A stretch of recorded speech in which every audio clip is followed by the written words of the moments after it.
Hi, I'm Craig with ApplianceVideo.com. Today, we'll be taking a look at the Agitator on this Alliance Laundry System's top-load washing machine.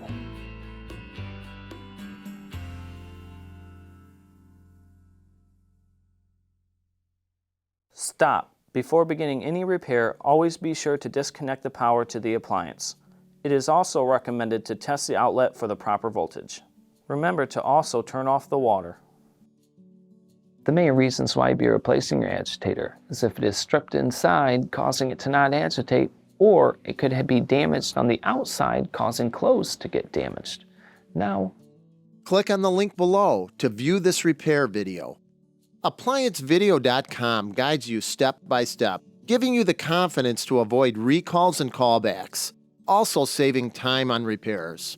Whether you're up against an uncommon repair or the latest appliance on the market, our videos have been created with you in mind.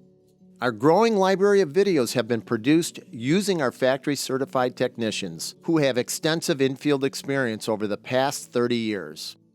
ApplianceVideo.com provides high-quality repair videos that anyone can follow, regardless of their skill level. We are here to help.